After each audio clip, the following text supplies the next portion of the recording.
Hey, what's up mga kabowlers? Maligayang pagbabalik sa aking channel. Halina't pag-usapan natin ang balitang LeBron James sa Warriors bukas na. At ang balitang Stephen Curry, LeBron James tandem mangyayari. Tara na't pag-usapan natin yan dito sa Basketball Hotshot.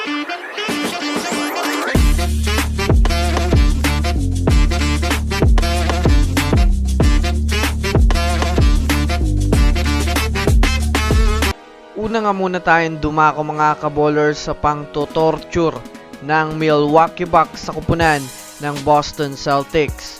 Well, bago pa man nga kasi magsimula mga kabowlers ang kanilang laro ay marami na ng mga fans ang excited mapanood ito dahil kung susumadayan nga natin mga kabowlers, ito nga po ang mga top contenders sa Eastern Conference. Sa unang quarter pa lang nga mga kabowlers ay masasabi nating maaga na nga pong mainit at nagpapasikat ang mga superstar ng dalawang kupunan. Mas mataas lang nga po mga kabowlers ang naging 3-point shooting ng Bucks kaya nakalamang ito kaagad.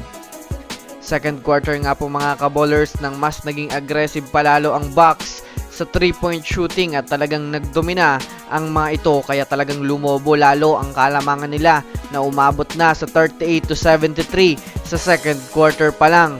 Pagtungtong naman nga po mga kabowlers ng third quarter ay na-maintain nga po mga kabowlers ng Milwaukee Bucks ang kanilang kalamangan dahil hirap nga po maibaba ng Celtics sa 40 ang tambak sa kanilang team.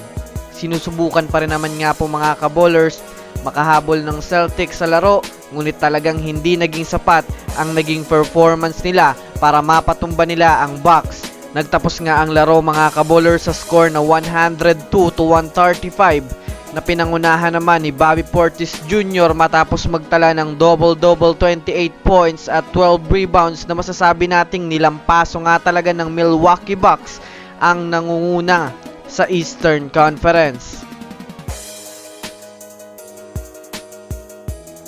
Samantala, dito naman tayo dumako mga kabowlers sa balita na umiingay na nga po ang pagtandem ni LeBron James at Stephen Curry ngayon sa NBA.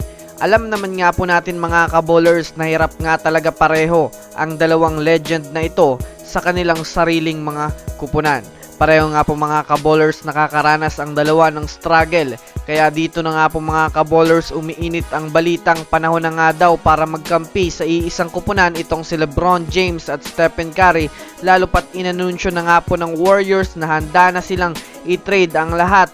Matira lang si Stephen Curry. Kaya kung susumadayan natin mga kabowlers, bukas na talaga ang pinto sa kanilang dalawa upang maging magkakampi at gumawa ng panibagong history sa NBA. Hindi na nga po malabo mga kabowlers na mangyari ito dahil na rin kung matatandaan natin ay isa nga daw sa mga huling-hiling ni LeBron James sa NBA ay makakampi itong si Stephen Curry sa iisang kupunan. Bukod pa dyan, kung magbibitaw nga ang Warriors ng maraming players ay talaga namang mag-fit si LeBron James sa Warriors at makapasok ng walang kahirap-hirap. Kaya mga kabowlers, sang-ayon ba kayo na mangyari na ang tandem nitong dalawa? I-comment sa ibaba. So that's it for today's video mga kabowlers. Yan lang ang ating pag-uusapan sa ngayon. Pindutin ang subscribe and hit nyo na rin ang notification bell para sa mga susunod na updates sa mundo ng basketball. Again, this is Basketball Hotshots. Thanks for watching.